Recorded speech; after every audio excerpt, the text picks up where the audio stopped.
তোমার হয়ে গেছে? এই তো বাবা। চলো আজকে মানে খিদে পেয়ে গেছে তো, চলো আজকে লাঞ্চের মেনুটাও দেখিয়ে দিয়ে তারপর খেয়েও নি।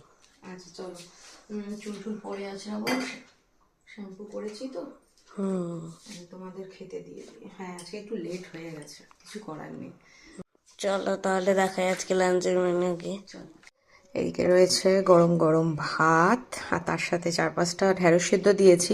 আজকে ঢেঁড়স সিদ্ধটা শুধুমাত্র রিওর জন্য অল্প করেই দিয়েছি, তাই আর ভাতের থেকে আলাদা করে বের করিনি।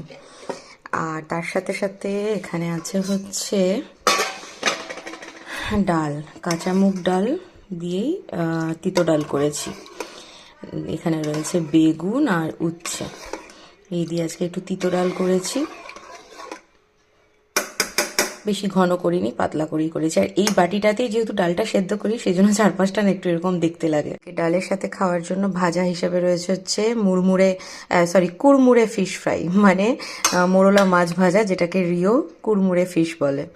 এই যে এই তো মুচমুচু করে ভাজা, সঙ্গে কয়েকটা চিংড়ি মাছ ভাজাও রয়েছে। এই যে এটা হচ্ছে শুধুমাত্র রিওর জন্য, কারণ রিও তরকারিতে চিংড়ি মাছটা খায়নি, মানে খাবে না, তাই ওর জন্য আলাদা করে ভাজা রেখেছি। আর রয়েছে এদিকে এই যে চিংড়ি মাছ, আলু, মটরশুঁটি দিয়ে বাঁধাকপির তরকারি, যেটা আমার খেতে খুব ইচ্ছাও করছিল আর যেটা আমার বরের ভীষণ ফেভারিট, তো এই করেছি। আজকে রান্নার লাঞ্চের মেনু হচ্ছে এই। ও আরেকটা জিনিস তো ভুলেই গেছি, এই যে চিপসও আছে ডালের সাথে খাওয়ার জন্য, এই জন্য আর ভাজাভুজি বেশি কিছু করিনি, মাছ করেছি দেখেইছো তো। তো এই হচ্ছে আমাদের লাঞ্চের মেনু। তোমাদের লাঞ্চের মেনুকে অবশ্যই কমেন্ট করে জানিও। চলো টাটা।